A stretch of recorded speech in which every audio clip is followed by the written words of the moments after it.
Hello, everyone.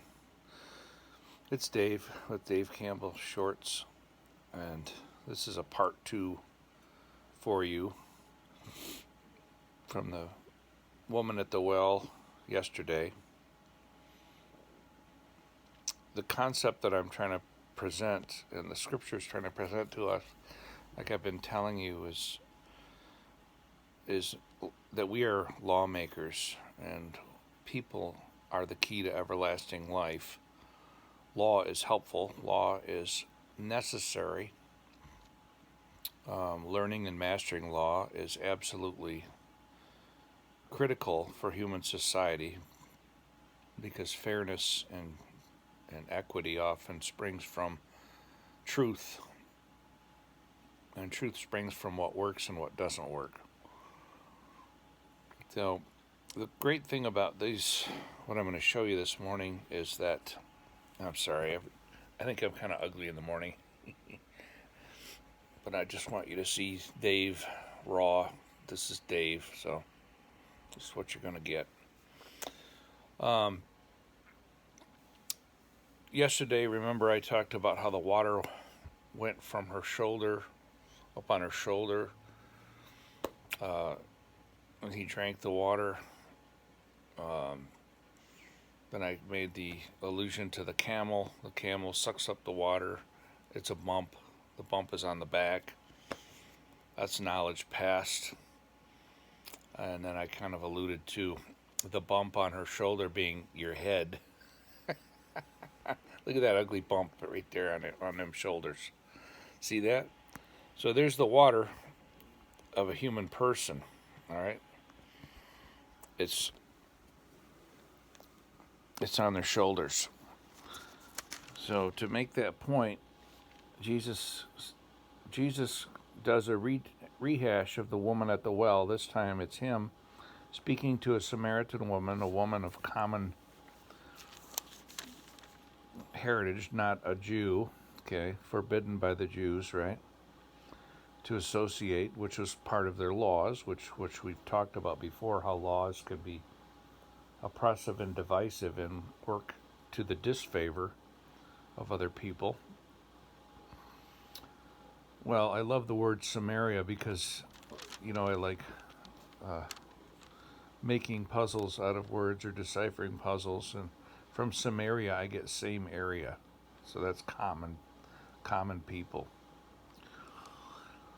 We're all from the same ground. So Jesus asked for a drink, and this time, instead of saying, lower down your pitcher, she says to Jesus, well, you don't have anything to draw from the well, and the well is deep. So you have a contrast from the first story, getting water from up above to getting water from down below, right? So that happened, and then he ultimately challenges her.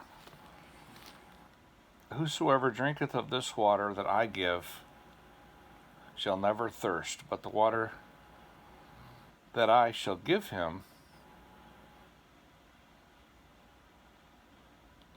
in him will be a well of water springing up into everlasting life.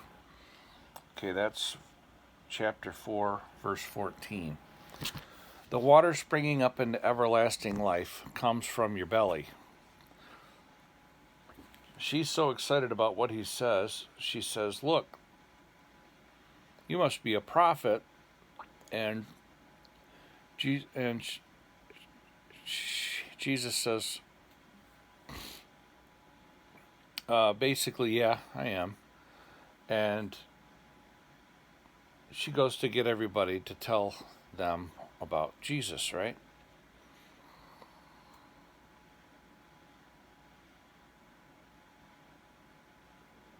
I'm losing my point. I'm so sorry. I'm gonna roll with this. She goes and gets her husband. That's it. Go call your husband, Jesus says. In another story, it was go get your go bring all the camels. This time it's go get your husband.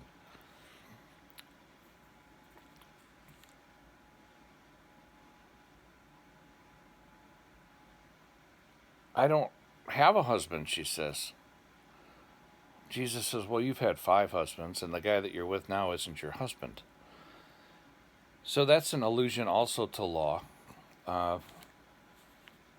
What you know now, who you are in bed with, is not your husband. In other words, now that you've met me, Jesus, not me, Dave, but Jesus in the story, you have met your new husband. So, getting the word out to these people that water is now coming from people or beasts or coming from the earth, and it's exchanged from person to person. That's the big reveal here. I'm sorry, sometimes words don't come as easy for me as I'd like to. But I'm going to do this anyway, and I'm going to print this anyway, because you get what you get sometimes. So the sequence goes from understanding that God is above, we get our knowledge from God. Moses and Jesus both bring sets of rules and laws that prove that law is mastered in the flesh or by people, and then ultimately Jesus proves that it's coming from people. You know, now that you're a child of God, now that you understand you're a child of God, you start to behave like God. And folks, that's where we're going with this. How in the world do you expect to wear the title Child of God if you don't have anybody telling you how to attain the kingdom of heaven? The kingdom of heaven is about reading and studying and mastering what's in the dark, bringing it to the light, so that you have bearing for the race and for the society. The evidence of love, the evidence of good law is love.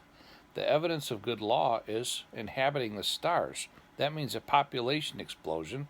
That means a knowledge explosion. More and more people, like in the book of Daniel, knowledge will increase in those days, the last day. So, I'm telling you, crack open this book. I love the King James. And follow along with me.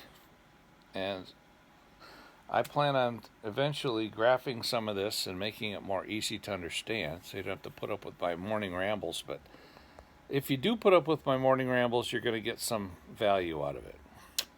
So spread the word. Have a good day.